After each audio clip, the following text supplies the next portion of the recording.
Hello, word nerds, and happy Sunday, and welcome to our Celebrating Black History Month chat.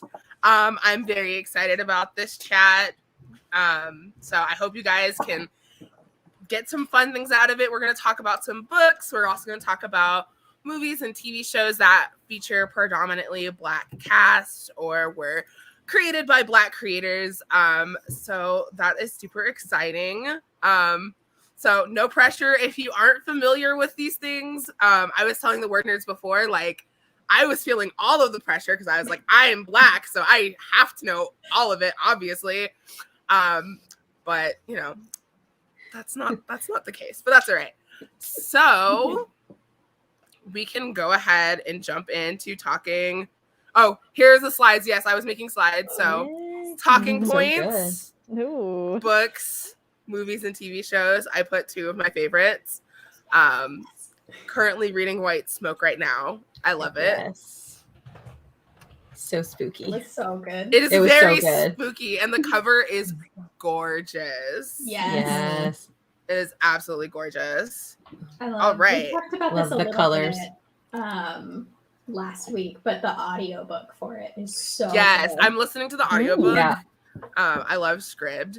But so I wanted to start out by just putting a couple of books that talk about like anti-racism. And if you're actively trying to be anti-racist and you're like, I don't know where to start, here are some really good books. I have read them. I will say The Half Has Never Been Told is kind of a lot. So that book isn't specifically about like anti-racism. It's actually about how slavery really is the foundation of capitalism in America, and how like so much has never been told. So I think it's important to, like, if you want to read more about like history in the past, it's really good. I really liked it. I could not read it all at once. It is a very heavy read, just so you guys know. But I still think it is super good to read. So I don't know if you guys have any other suggestions if you've read any actively anti-racist books. I'm trying to get my Goodreads to load because it's just like giving me the spinning wheel of death. Because I know I have some good ones. I really enjoyed Hood Feminism by Mickey Kendall. That one was really good. I've been meaning to read that one. I've read the young adult version of Stamped from the beginning. Oh yeah, that one was good too. That one's really good. Yeah. It's a good audiobook too. Yeah. Mm-hmm. Yeah. Can I also recommend I'm No Longer Talking to White People About Race? That's a good one. I also, that cover design, I'm like, ooh, it just hit something for me. One I've seen recommended a lot lately that I want to read is Fearing the Black Body. I've got a library. Hold on. That sounds really interesting. I've got. I really liked Me and White Supremacy. I think for white people is a really good one because it's kind of a workbook almost. So it like, I think all these books like ask you to reflect, but this one is very deliberate and like sit and think about this for 5 minutes, write about your experience, what you're thinking. So I liked that one a lot. Yeah. Andrew Walker suggested Why Are All the Black Kids Sitting Together in the Cafeteria? Highly recommend that one as well. That I work at a school, for those of you who don't know, I work at a middle school right now.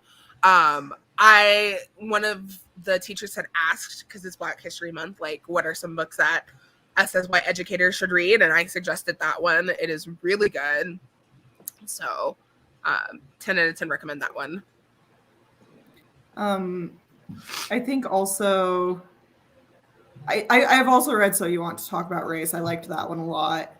And Uncomfortable Conversations with a Black Man was good.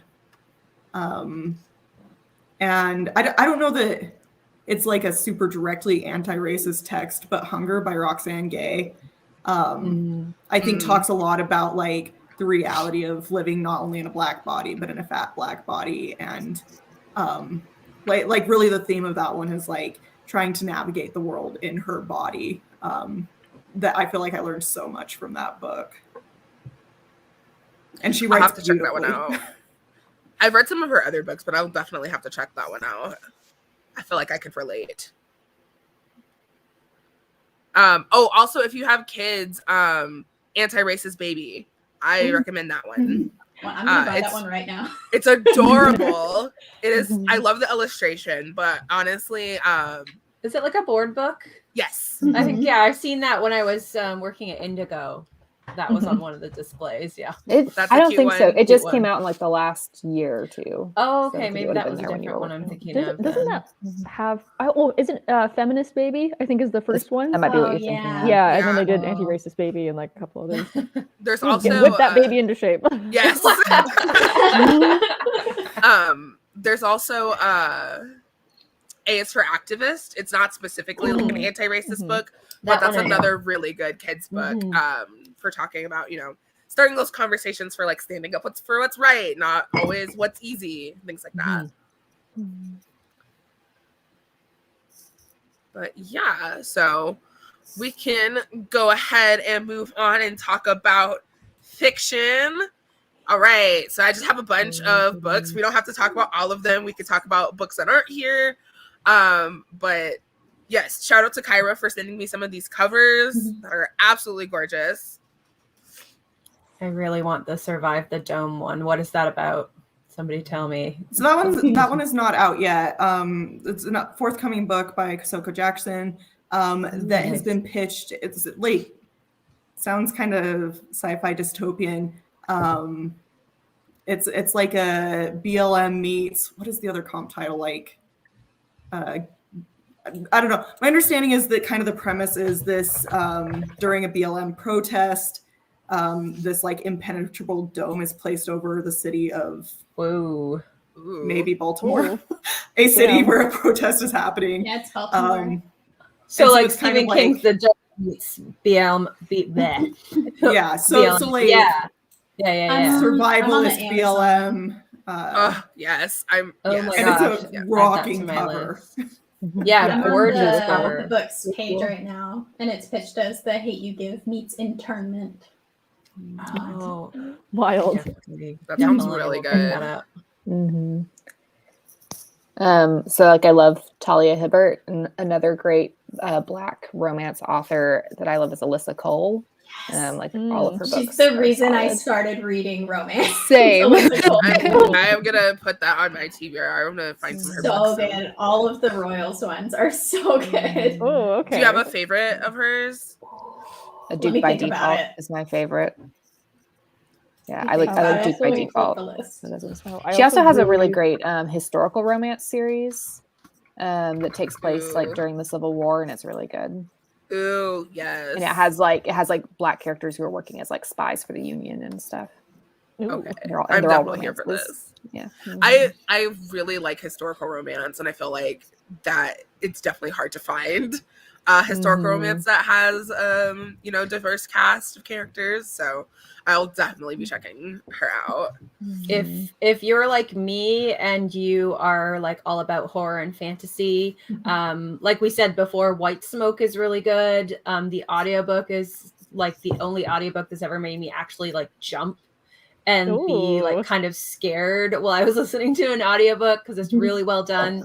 And then once you're finished that one, I moved right on to The Taking of Jake Livingston by Ryan Douglas, which also touches on being like living as a Black gay man and like the struggles that can cause, as well as going to like a majority white private school. And then on top of that, he's a medium. So he sees ghosts, and it's not just like ghosts, it's like the layers of every person that's ever died caught in these loops of like how they died. So he's seeing like traumatic stuff everywhere all the time, and it's just like a really interesting and another really spooky read. Like I dove right into that after White Smoke, which was kind of perfect.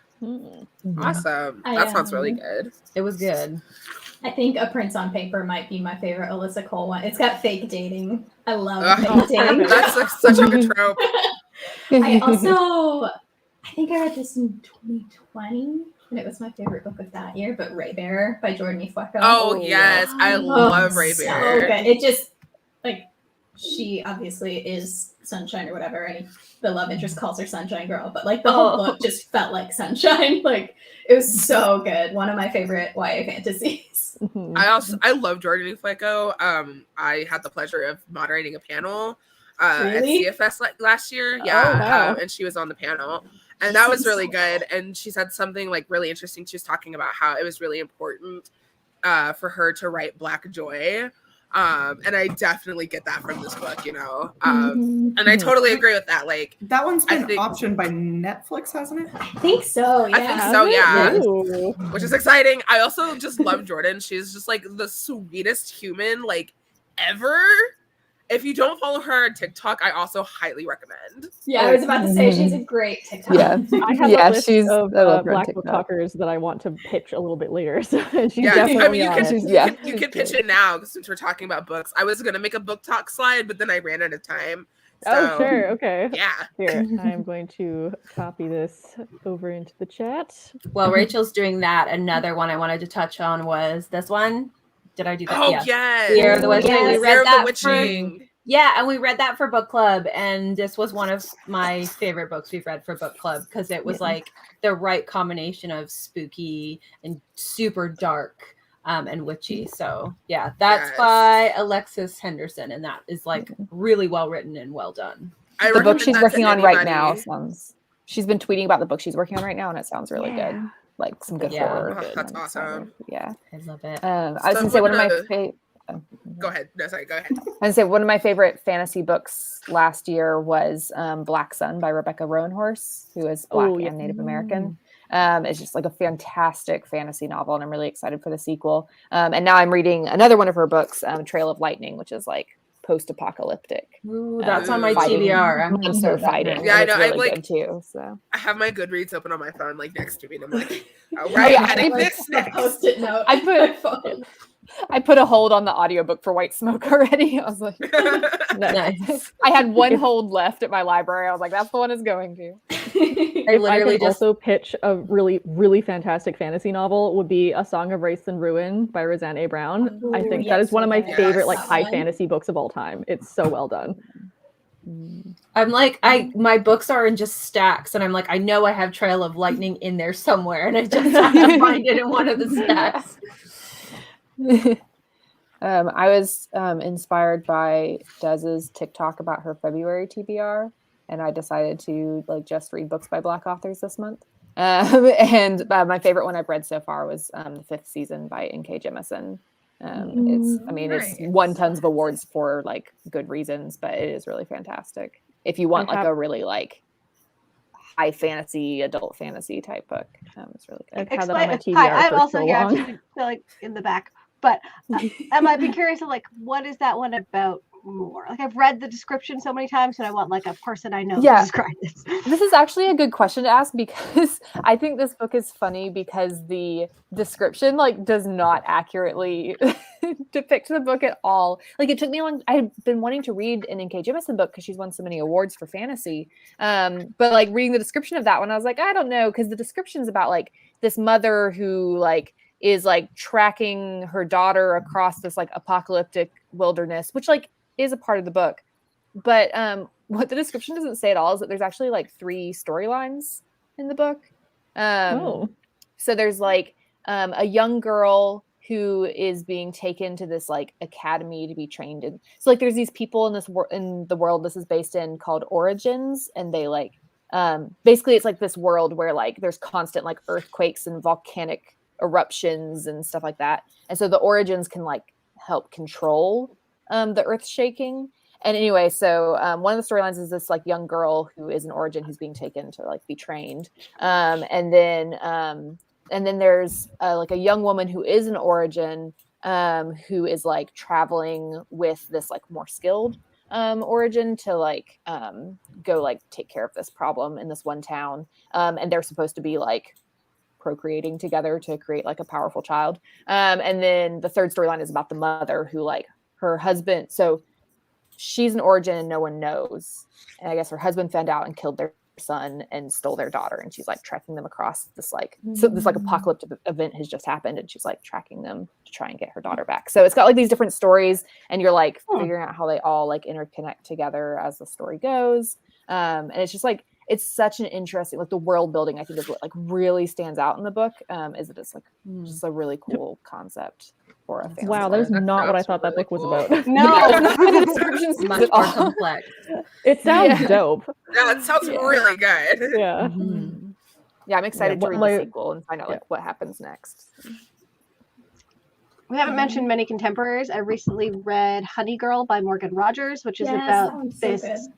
girl. She's like 29. She's just finished up her doctorate, and her life plan's kind of falling apart. And like the beginning of the book is her waking up in Vegas, having married some random woman. The woman's already gone back to New York, and then so when her life plan falls apart, she goes to like hang with her new wife for a bit, and it all kind of goes from there. That I just sounds started amazing. that one last Also night. not what I thought that book was about, but like I'm intrigued. That sounds like a great rom-com, honestly. It seems like it would be a rom-com. It's Much more not. like Yeah, it's more coming finding into yourself. adulthood. Yeah. Okay, gotcha. Yeah.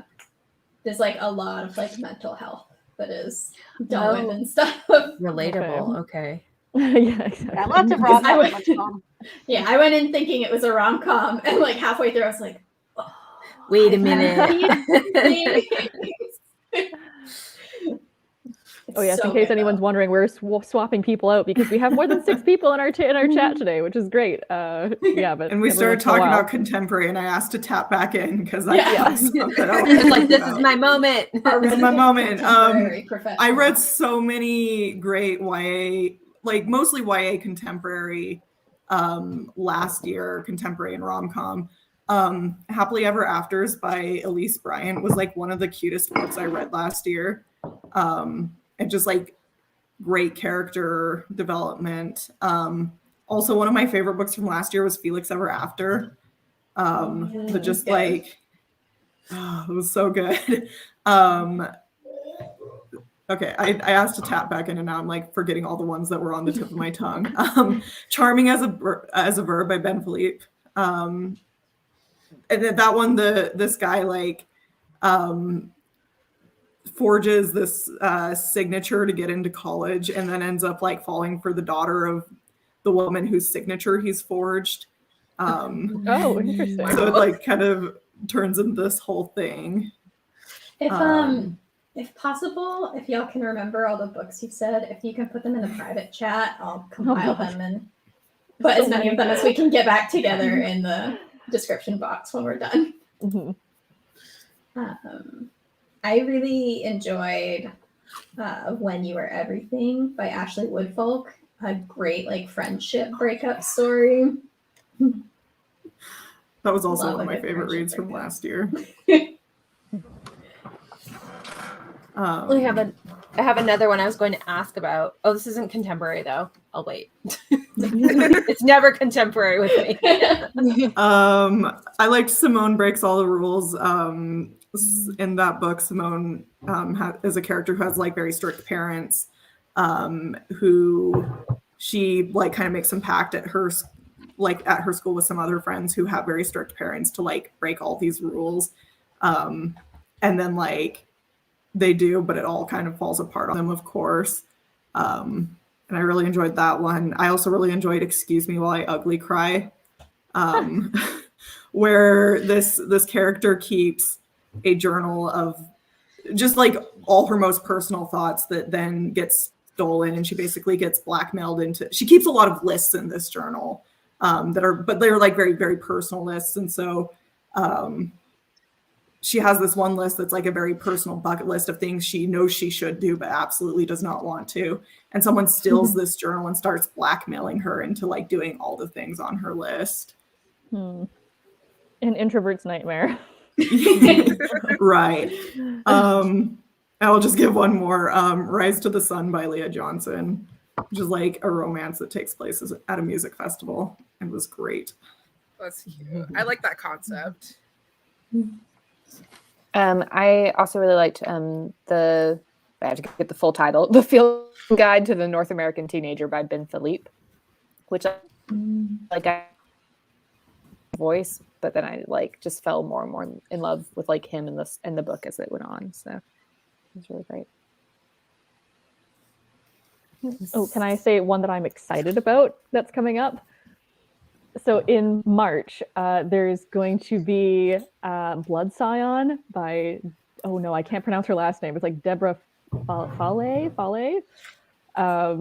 I saw it at a preview and it sounds so freaking cool because it's, I believe, Nigerian, like Orisha mythology. And it's about a young girl who has the power of fire and like gets conscripted into this army of supernaturals, and it's like, oh my gosh, it sounds so cool. And yeah, it's coming out next month. The cover is amazing. The cover is stunning. Oh my god. What's it called? I'm gonna add it to my TBR. I've heard of this. Blood Scion. Blood Scion. Yep. I'm looking it up. So it was like Yoruban mythology, I think. Ooh, yeah, and also wow. I've like briefly chatted with the author, and because I received an advance copy from the publisher, and I like tagged her and stuff online. We like were chatting a little bit. And she's like so nice, and I'm like, and she's Canadian, so I'm like, yeah, hell yeah. Oh nice. Oh, nice. That cover is stunning. Oh, right? Oh, it's so beautiful. Speaking of stunning covers, has anyone read Witches Steeped in Gold? No, I that's know on my I want TBR. I literally just picked it up because of the gorgeous cover, and it had the word witch in it, and I'm pretty sure it's very easy it's a to high sell Aaron a fantasy. book. Yeah, it doesn't take much. Yeah, but it's got like a lot of really good blurbs on the back, and it says like magical intrigue and vengeance, and I'm like, okay, Takes all your boxes. That sounds good. This is a problem. I'm like, ooh, these books all sound so great. I'm gonna get them and I'm gonna read them right now. And I'm like, no, I have many projects. my Yeah. pile is do it right now. Has anyone read Skin of the Sea? Because I felt the same way about that cover. Oh, I want That to one read is that. on my It sounds so TBR, or it's on my library holds, and I have like several that I like thought I'd get for Black History Month and put library holds on them, and they will not be here for Black History Month. That is one of them. Oh my Hearing god, the that Black cover. Body is also one of them. Mhm. I know. I need more money. This is the thing. I need more money so that I can go and buy all of these. Well, you can put up library holds on them, but they might take a while because everyone wants these books. Yeah, I have a very tiny library in my town, so I don't know, it might be a while. We've got some good recs in the discussion section as well. Leslie's reading Bluest Eye right now, and Griswold said the season was amazing and that Far From the Light of Heaven was one of her favorite sci-fi reads of last year. It's an isolated horror in space with a murderous AI. And then also Within These Wicked Walls was released last year. It's marketed as a Jane Eyre retelling, which I guess you can see if I squint at it. But if you enjoy haunted houses, I recommend this one. And Definitely. I love haunted houses. Comment, and I was It's like, also this very is a easy to sell recommendation in for a me. book. I really liked Within These Wicked Walls. I think it's very hard because it is a YA and it is haunted. To like, you can't follow the original that faithfully, but That's I thought it I thought it was a fun retelling all the same. I liked what the author did with Rochester's character.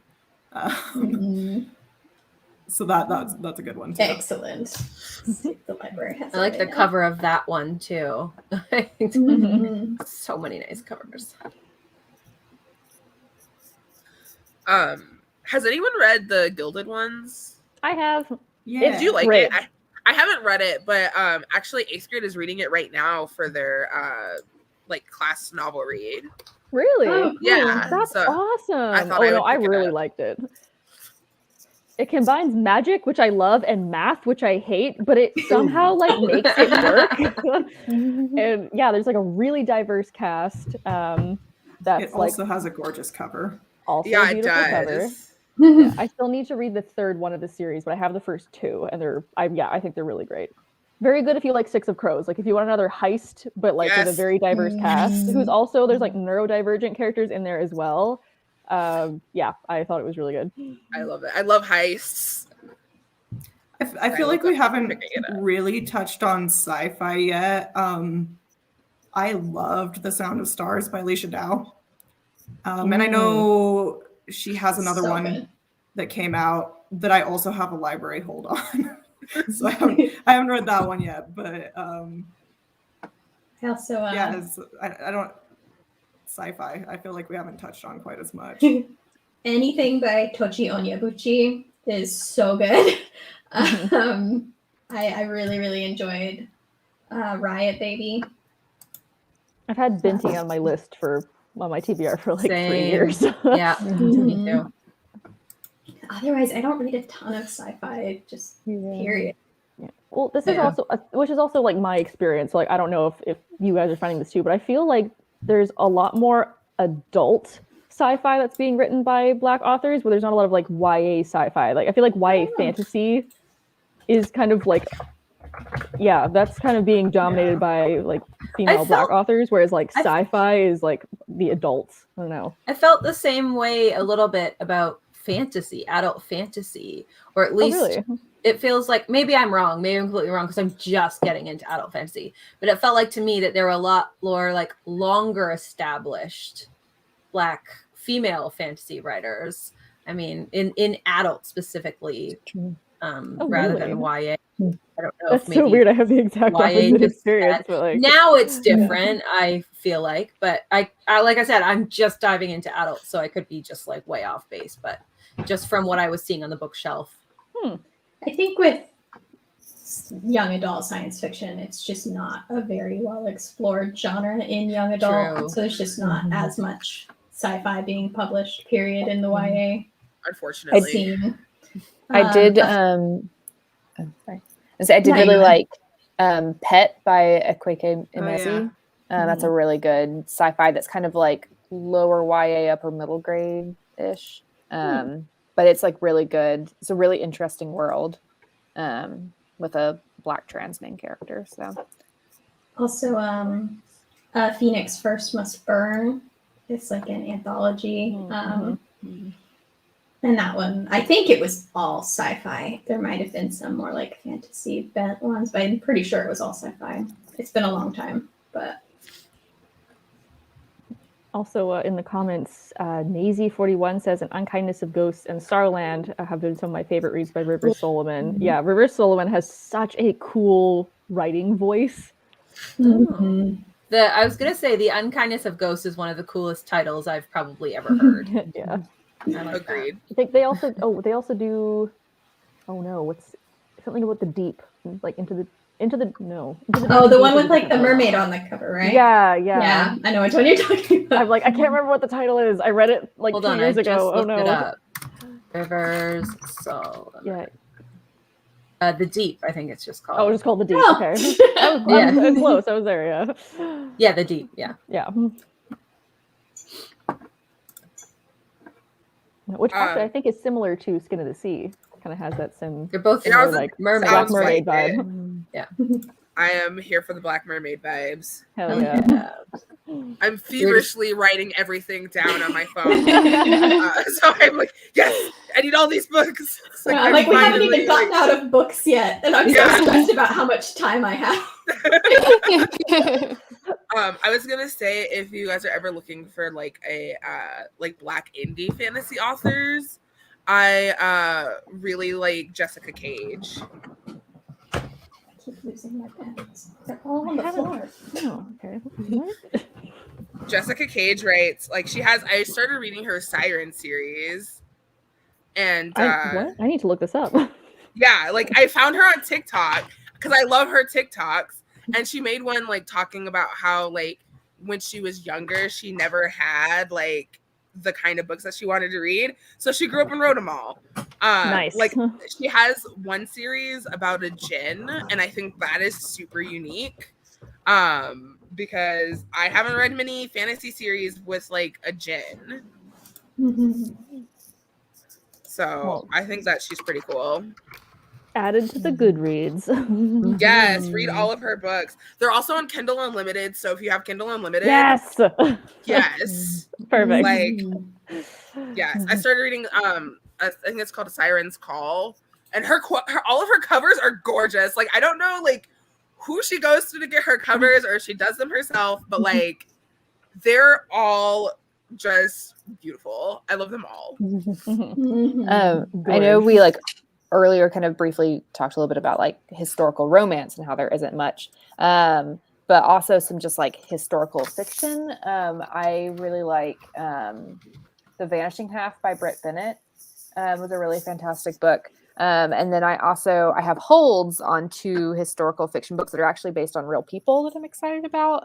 One of them is Island Queen by Vanessa Riley. And it's about a free woman of color who was like one of the most powerful landowners in the colonial West Indies. Oh, that's cool. It's like a real person. And then the other one is, remember what it's called. Oh my gosh, where'd it go? No, not my holds. Oh, there it is. The Personal Librarian. That's the other one. Okay. Yeah, and it's about this Black American woman who was like J.P. Morgan's personal librarian. And so I'm excited for all those to like just like read about like amazing Black women in history who are doing yes. Yeah. We are out there. All right, I think that's a good place to go ahead and move on to movies and TV shows. And I'm my just time leave, to shine. I never watch anything ever. I will be here for moral support. You can always write them down, so check out whenever you have free time. Sure. Did Rachel Kelly do her- swapped herself in. Like, I have something to the say. list and of I'm her like, oh, God. TikTokers, but I wanted to actually like hear. Oh yeah, the TikTokers. Yes. Oh yes, I put them in our private chat. Well, so here's the thing. I might actually have to get you to like copy paste them into maybe the description of this because it's difficult to read usernames, especially if they're written kind of weird. So I have a list that I put that we will put in the in the description after this is done. So just a list of some Black book talkers that you should definitely check out that I think are very fun. I'm friends with most of them.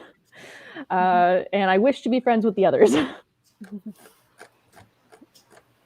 Hello, I'm back. Sorry. It just like there was like an error has occurred and like it just locked me out and I was like, oh no. What? So all right. Please hold while I try to get the back. Oh, the slides up again. Oh no. Yes, I think I got it this time. Like the power of book talk just fully reset everything. My computer was like, yes, queen. Like it just couldn't handle it. All right. Okay. No, we need the slide. The slides are so beautiful. We must see them. They are. There we go. There lovely. We go. Beautiful. Yes. What is Lovecraft Country about? Because I am instantly interested. You would like it. Lovecraft Country is so good. Yeah. The cover. How do I even explain it? So, the main character, his name is Atticus, but everyone calls him Tick. He's coming back from serving in the Korean War. Lots of weird stuff starts happening. Nice. But I don't know, Megan. How would you even describe like the show is so like it's like a treasure hunt, but like yeah, and it's all based around like Lovecraftian like horror and like monsters and lore and stuff. Yeah. That makes me happy that they took that back and were like all Black cast because like Lovecraft sucked. So. Yeah, super racist. Yeah, so that's kind of awesome that we could enjoy it without, him. This is kind of like a tangent, but you mentioned Lovecraft and I just had to share the story real quick. I used to LARP and there is a guy who decided that his character was just going to be H.P. Lovecraft and then he had to get kicked out for saying so many off the wall racist things. Like what a surprise. Right. I'm just like, did he think this was like the long con? Like he was just going to be able to be racist. I'm H.P. Lovecraft. I'm fully in character. Oh okay. My God. You know what? But, if Lovecraft Country is like, if that makes Lovecraft roll in his grave, good. Good. Yeah. But it's so good. Like it talks about like some like a couple of things that actually happened in like Black history. Like one of the like very minor like side characters is Emmett Till. So they talk about that towards the end and just like what it was like his uncle has like did the Green Book basically like in this world.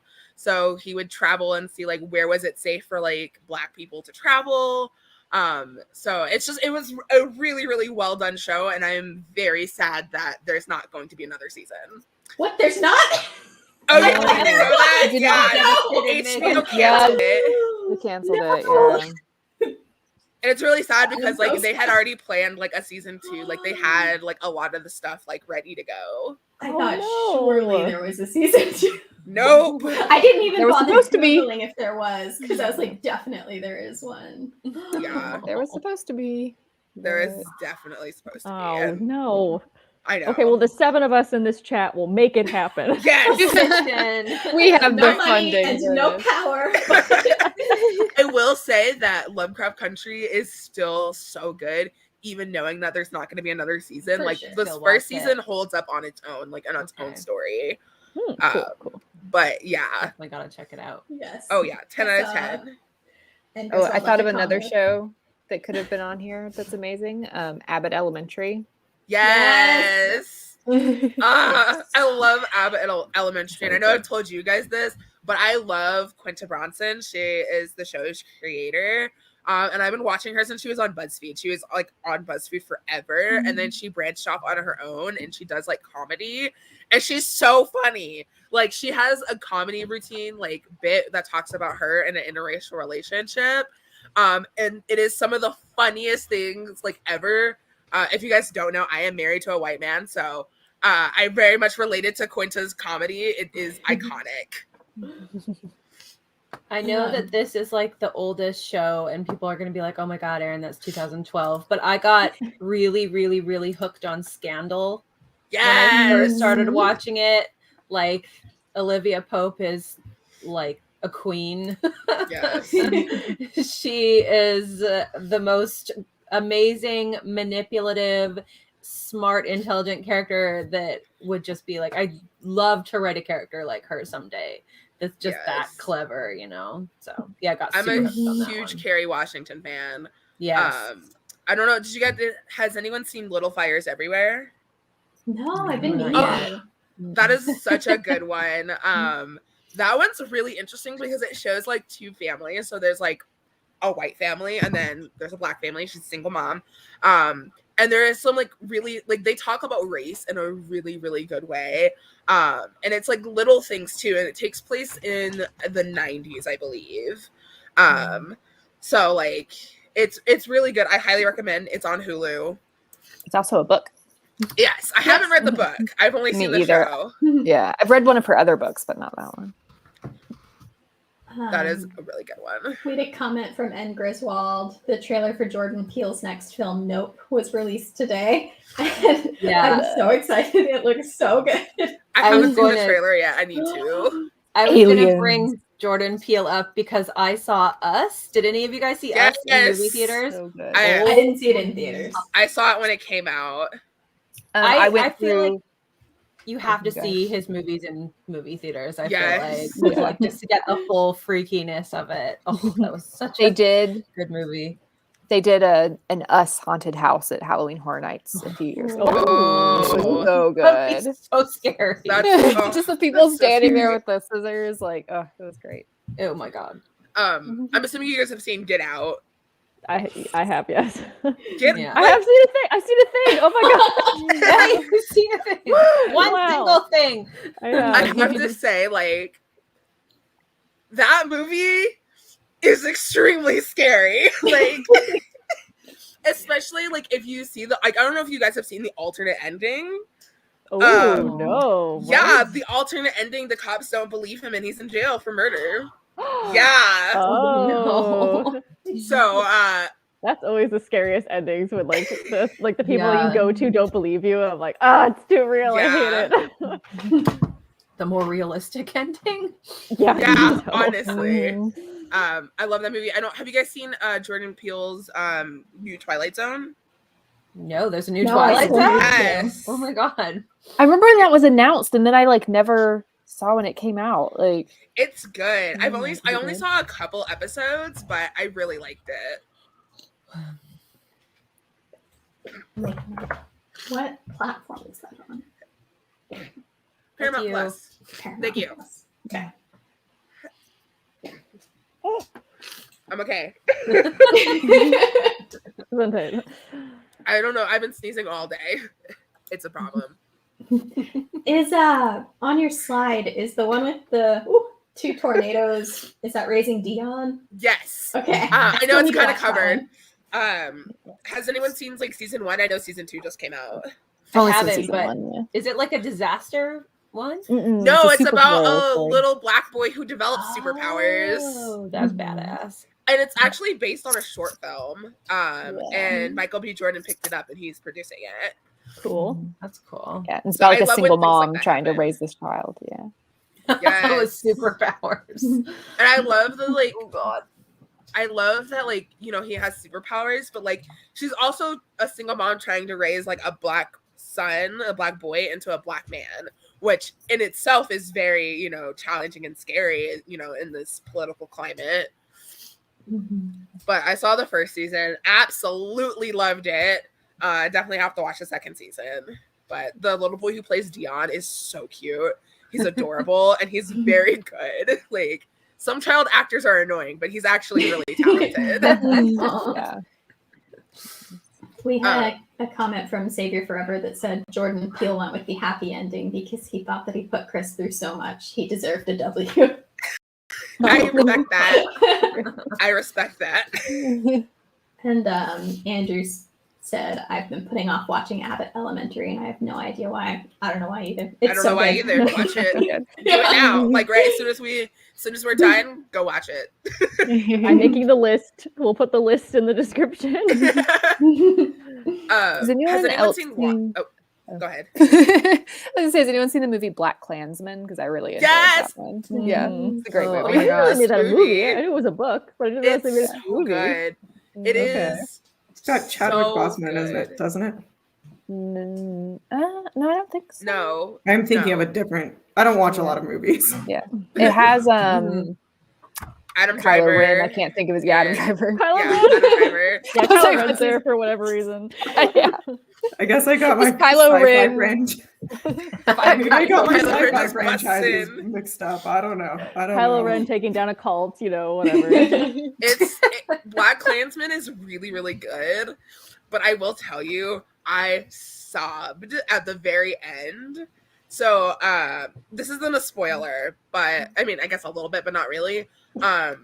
At the end, they put like real footage of like Ooh. of like things that have been happening in the political climate, and like they actually like have a clip of like the Grand Wizard of the KKK like addressing other Klansmen, saying like, now is not the time to like be crazy. We need to be like fly under the radar, get into office, get into positions of power, so then we can do like what we need to do. And like obviously Black Klansman takes place like I think in the 50s or 60s or 70s, one of those. Yeah. But the fact that like the footage they use at the very end is like from modern day, it was very hard to watch. But I still think like you should watch it. Like Black Klansman is such a good movie. Intense, I'm guessing, really intense. It is really intense. Yeah, no kidding. But it's like it's not the most like intense like the movie like, itself is not. movies I mean, it I've is.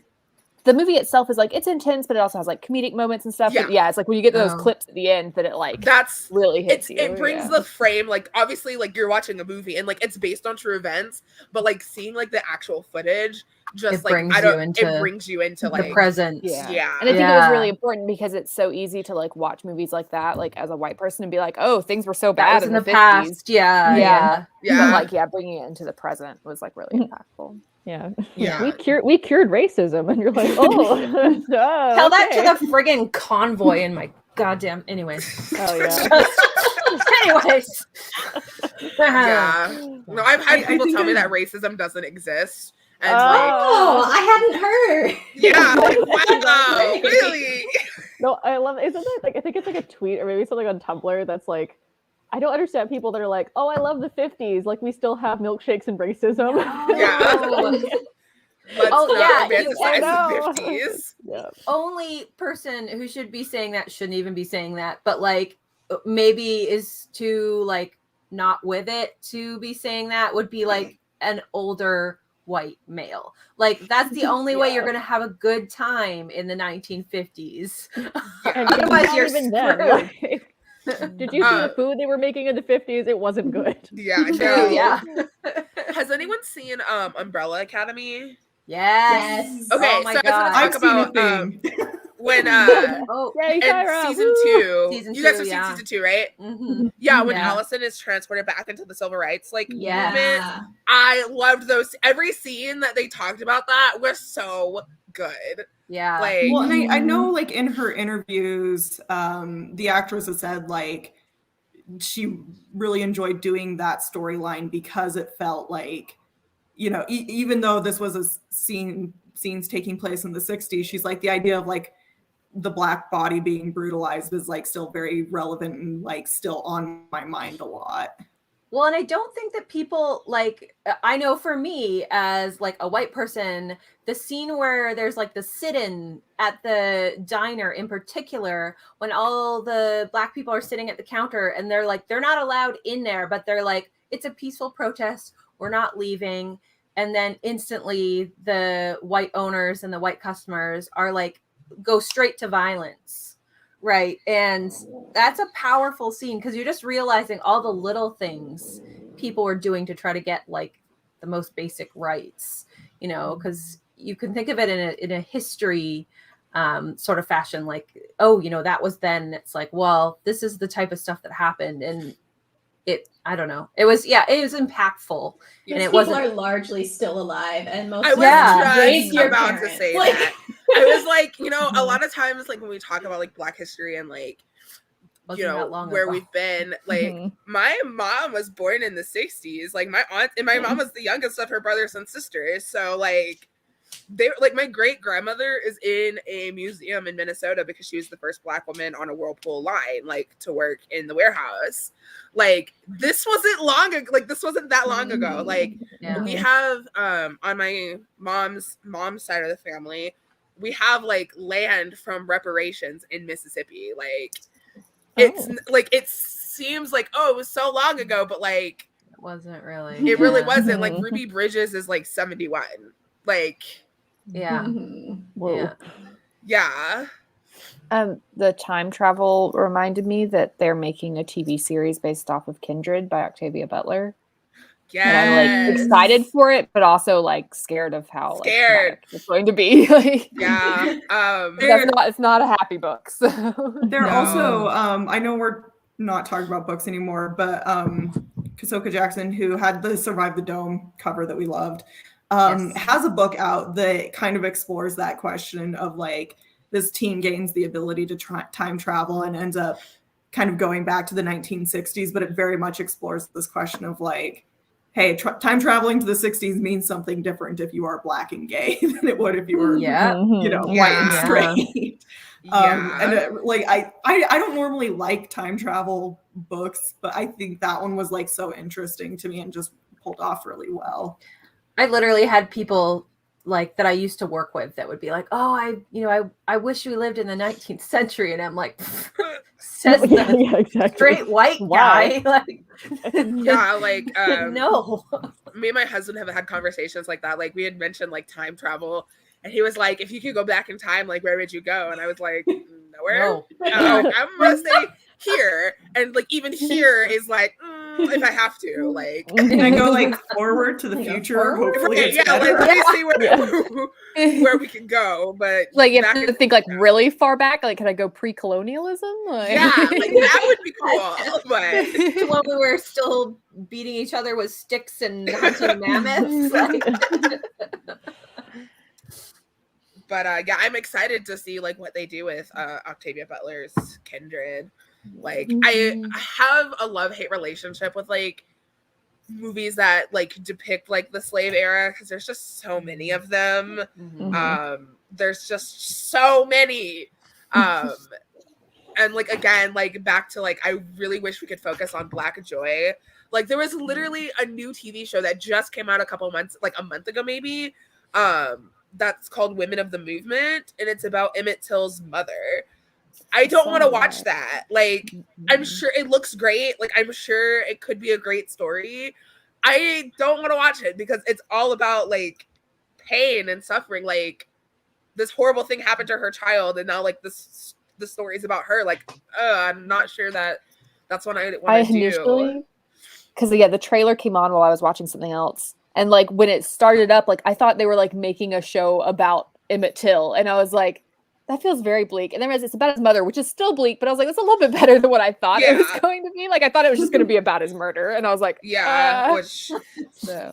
And I think that's something I've thought about a lot, is trying to make sure I'm like equally consuming like different types of Black media, not just like, I think as a white person, it's easy to like be drawn to things that make me feel woke, which a lot of times is like the Black pain story is like, but I think it's, and like, I don't know, I very much want to support like Black creators creating like whatever they want, whether, you know, and that's going to be some like painful stuff, but it's also going to be happy stuff. And I want to make sure I'm like equally showing up to support, you know, the romances and like the happy and like, you know, the Black joy stuff as well. And I think that's something, even as like, you know, we're seeing more Black media, I feel like we're not being as supportive of the Black joy as we should be.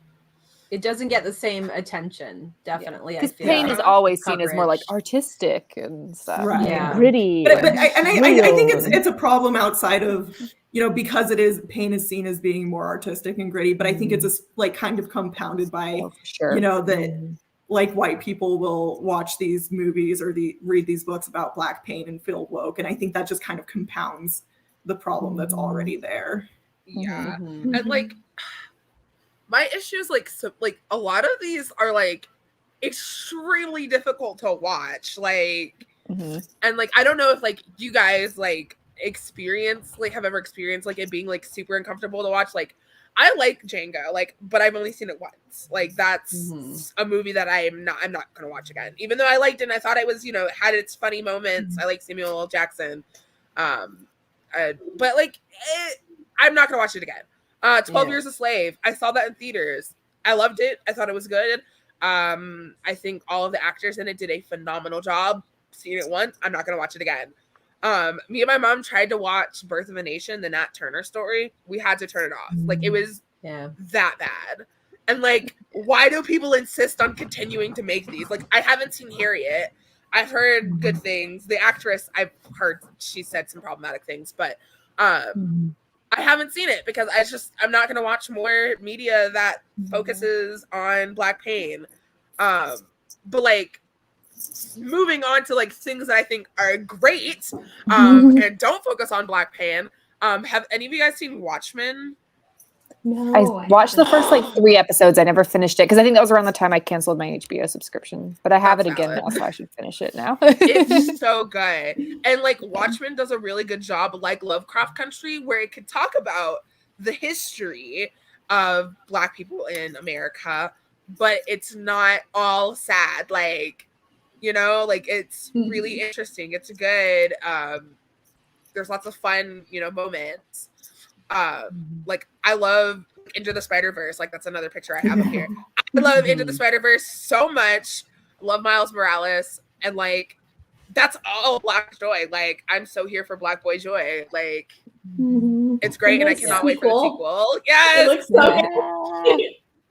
Into the Spider-Verse was the first like animated movie that I showed my kid, and he just like all the colors, he was obsessed with it, like all the comic book colors. It's so good. Well, it was like such innovative like animation, like the way really that they make the animation like feel like you're still reading a comic book sometimes with like the little pop-up bubbles, and like it's phenomenal animation and a great like this. I do not have a single complaint about Spider-Man Into the Spider-Verse, and I have a complaint about everything. But it's brilliant storytelling. They had like a fantastic voice cast. The animation was amazing. It's like a beautiful balance of like, you know, emotional arc and like humor, and it's so good. Yes. I really want a live action Miles Morales. I was gonna say, have you watched Bridgerton? Yes. Yes.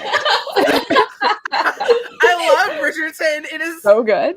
It is so good. And like I talk about Bridgerton all the time to people too, because like specifically the show, obviously, because like it is extremely diverse, but like seeing the queen as a Black woman means so much to me. Like I can't even express. Like I literally cried. Like seeing her on the throne, specifically when she had her hair in an afro, was something that I've never seen. Like I am 25 years old. I had never seen a Black woman with her natural hair depicted in a position of royalty. That's just something I've never seen before. So like, it was beautiful. It means so much to me. And to answer your question, yes, I've seen Bridgerton. I love it. Yeah, and I know like some people had issues with how they like kind of like explained the multicultural society. Like I think they could have just like not explained it and just gone I agree. Like, but I do love that it was just like it wasn't we're going to add diversity to this and make it about racism. You know, like it was just like Black people are part of this society and like we're all good. I feel like they probably tried to explain it because they knew they would also get people being like, well, why? And There can't be hardly accurate. You're like, it's fantasy. An alternate history or whatever now. You really damned if you do, damned if you don't in that case. Yeah. Kind of like, oh, I feel like people spend so much time like catering to responses like that. Like, oh, I can't believe people are saying that. And like, yeah, obviously can't believe people are saying this, but like, if you just don't give them a microphone anymore. They're just all like they have microphones, but just don't pay attention to them. Angry white boys or whatever is because we were talking about y'all this. Weren't watching Bridgerton anyway. Well, exactly. We were talking about this with Ariel, the casting of Ariel. Yes, Which we can go ahead and talk about that too, because like I am so excited for Halle Bailey to be Ariel. Like I wasn't even a huge Ariel fan. Like honestly, Little Mermaid wasn't one of my favorites. But like, it's about to I'm be. very offended. As the head of this panel, I am offended. I understand. I just personally was like, I don't understand. You're a literal princess, and so you're gonna give all of this up for a man? Okay, I mean, sure. I guess Trident was right. But no, like there were so many people. I saw so many people talking about how Ariel can't be Black because of this, or this. Like literally people on TikTok were ranting like she lives in the ocean. She wouldn't have access, like her body wouldn't produce melanin. And like scientifically speaking, mermaids don't exist. So the argument's over. Like, like this is real.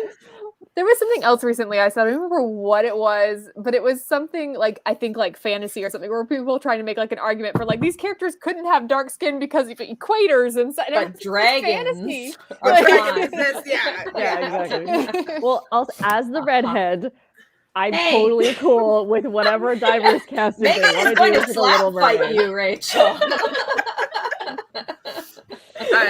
But yeah, no. People are crazy. Like people are dumb. For some reason, like people like high fantasy mermaids aren't real. Over. Like, your arguments doesn't make sense anymore. But people always pull that out. Like we saw that with Hunger Games too. With God, Cinna, and Cinna was so clearly described as not being white. They at least said. No, you're thinking of Rue, brown. I think. Was it Rue? Okay. Yeah. It was one of them, and I was like, "Are you guys not reading comprehension, people?" So that was like, obviously that wasn't like my first like bout of dealing with racism. Like no, but like it was definitely like a very formative thing, because I was like probably like 12, like 11, 12 when I read Hunger Games for the first time, and like when the movie was coming out, I was like. I think it was like 14. I was like a freshman in high school when the movie came out. And I remember people like saying, like reading like, oh, Rue is Black. Like I regret crying over it when she died. Like, and like, good God, just like me as like a 13-year-old, like I had a lot of issues like coming to terms with like my own race, like growing up, like to hear that and like have a character. Not only did I love Rue, my mom calls me Rue. That's my nickname. She's called me that since I was a baby. So like I had a very strong connection to this character. I've always loved her. I've always loved this character. And then just like actually hear people say that, like, oh, I didn't think she was Black, or oh, now I don't care, or oh, I regret crying over her death. Like that was like something really, really difficult for me to deal with at that time in my life. And like I feel like people like are like, oh well, like they don't understand what they're saying. They're just ignorant. They don't understand race, right? I've heard that argument a lot. Like it's just they're just ignorant. No. Exactly. Like why is it that like they had that past to be ignorant, to be uninformed, to say things like that, but yet like I as a Black person now have to deal with like those thoughts that other people had about something that I was very passionate about because of my race, because of this connection to this character. Like, but it's like, oh, they were ignorant, but like someone taught them that. Like, exactly, it's not ignorance all the way down. Yeah, exactly. Yeah, it's just like the like almost the concern trolling version of that too, where it's like, oh, but because of this and because of that, like the mermaid thing, and it's like, you know what, just say you're racist and go. Like, don't try to make excuses for your shitty take.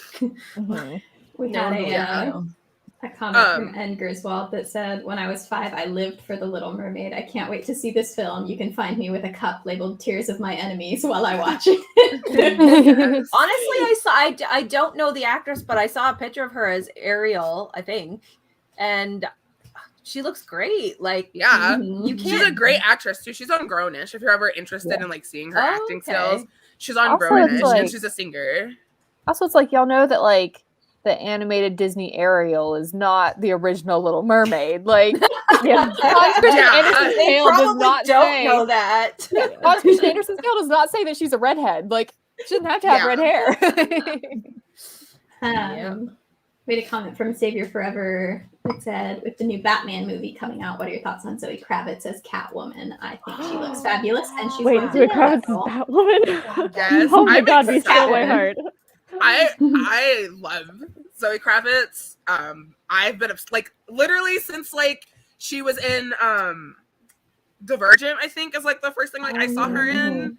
I was like, is this love? Like what? Like I'm obsessed. Like I think she's a phenomenal actress. Like I'm super excited to see her like in this role, like see what she does with it. But honestly, like I'm gonna go see it, even though I'm not a big Batman.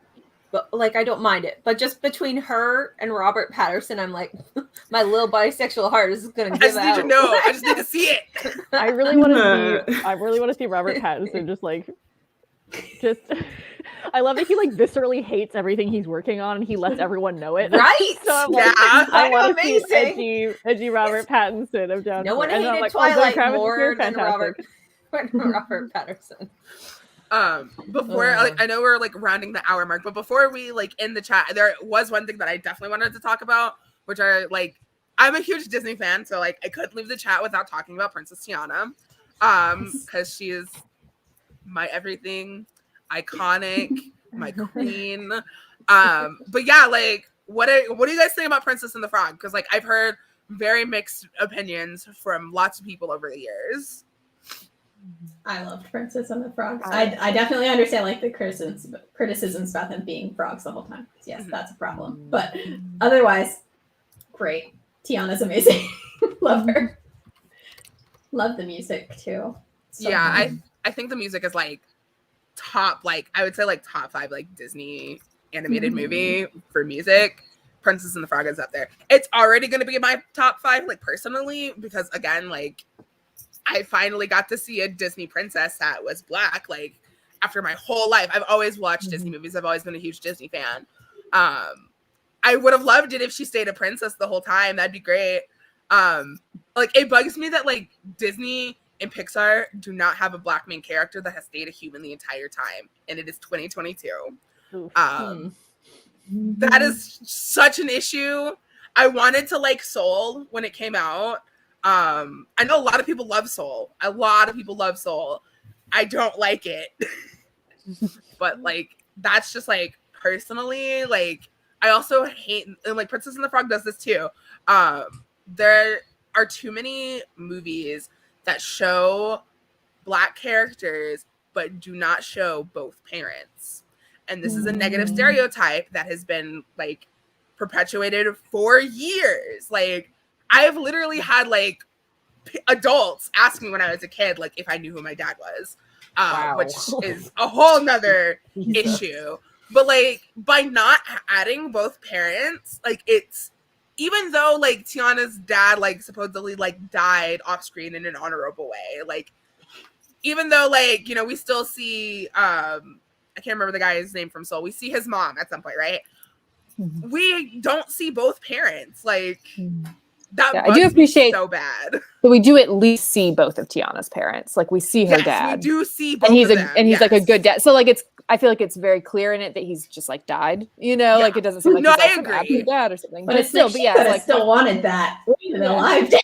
I just love having a fully alive dad. So like, but then it's also like how many Disney princesses have two alive parents? I was gonna say that's very true. I was gonna say that is true. That's a very Disney thing to kill off one or both of the parents. But Des is right. They could have been like, let's think about, should we do this? Should we continue to do this in this movie in particular? You know?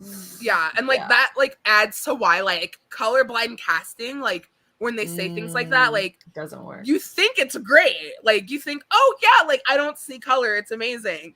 But if whoever made that like creative decision in Princess and the Frog was like, oh, I don't see color, that's how things like that slip through.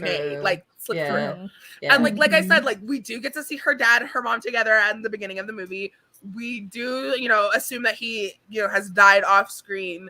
But it's just like the perpetual stereotype. Like even if they had killed off her mom and kept her dad, I would be more okay with that, because it's the absent father that is the stereotype, the negative stereotype that is always perpetuated. And like someone just didn't think that through. And that just has always bugged me. Yeah. In addition to the fact that they're frogs. Yeah, like it's much more likely that a grandparent would die when you're that age. Or we could just like not kill anybody off. Yeah, they can all live happily ever after. Unheard of. That can't be right. Yes. Nobody in Disney has all their We got some disagreements in chat. Andrew Walker says Princess and the Frog 5 of 5 stars, no notes. While Anne Griswold says I was disappointed with Princess and the Frog. I like the music, but too many thoughts for the chat box limitations. See, now I want to know. Like now I'm like, what don't you like about it? Because like I've heard criticism from like everybody. I've heard praise from like everybody. So like I love knowing like, where do you stand on the divide of like, do you love Princess? Like you either love it or you like never think about it and you don't like it. Like I think like and Princess. As I say, Princess and the Frog is one of those examples of like there would be nothing wrong with that movie. It would be like the perfect movie if there were other Disney princess movies with Black princesses. You know, like nothing that like people see as wrong about it would be wrong if there were other movies. Like the fact that like her dream is working, or that her dad is absent, or that she's a frog for the whole movie. Like none of that would be a problem if there were other Black. If there was more, yeah. I completely agree with that. And like you mentioned, like the working thing. I say this all the time. I'm like, why are there so many princesses that just get to marry their dream prince and live happily ever after? When like my girl Tia is like working to death, like, and don't get me wrong, it's so good to have ambitions and goals, and like, why does her prince? I'm glad she achieves them. Like, you know what I mean? Like every prince is like, oh, I have this kingdom, I'm beautiful, I'm going to sweep you off your feet and marry you, and Naveen is like a playboy with no money. Yeah, I also think like this is something that like happens sometimes too with like, I think the reason that happened was because Disney felt like they'd gotten criticism over the years for like the girl just gets the prince and gets married and does nothing else with her life but become a princess or whatever. And so they were like, oh, this next princess, we're going to have her like have a career. But like they did not, because there probably weren't any Black people involved in the creation. color Yeah. think about color. Yeah. Well, it's kind of like, it's the idea of like having to put all the diversity like all at once, and you're just like, you don't have to, like same with like design, or same with movies or books or just other media, where you're like, oh, we're trying something new, let's put all of these like new things in at once, and you're like, we need to like relax, pick like 2 if you need to, but you don't need to like go overboard. Yes. Yeah, it's like that, in the past, like beta reading for people and stuff, if they're like, well, it's not an issue if my villain is black, and it'll be like, well, it is if he's the only black character in the whole book and also is the villain. Like, that's the issue. Diversify a little bit and then you're fine. But I think that brings us to a great, like, natural stopping point.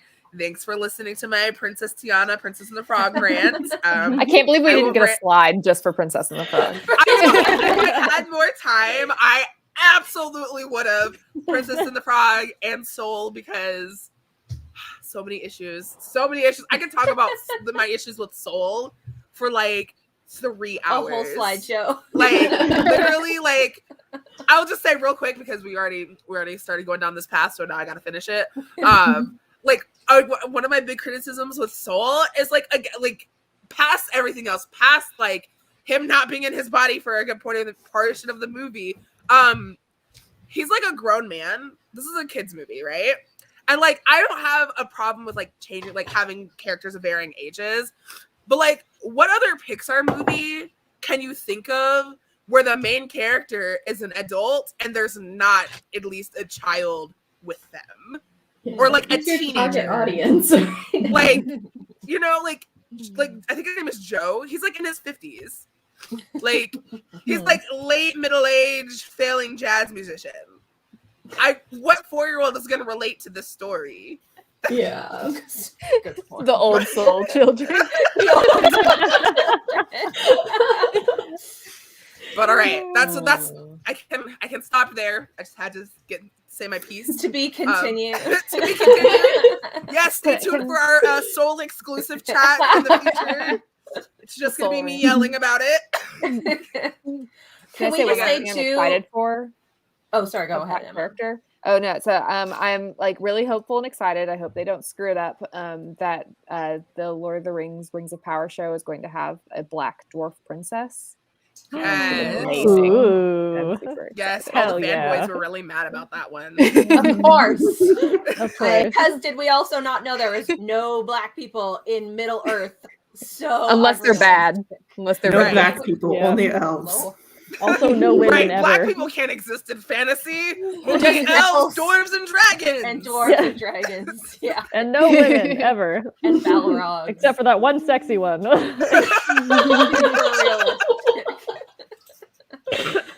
But also, before we wrap up, huge shout out to Des for putting together this like insanely amazing slideshow. You've gone full teacher.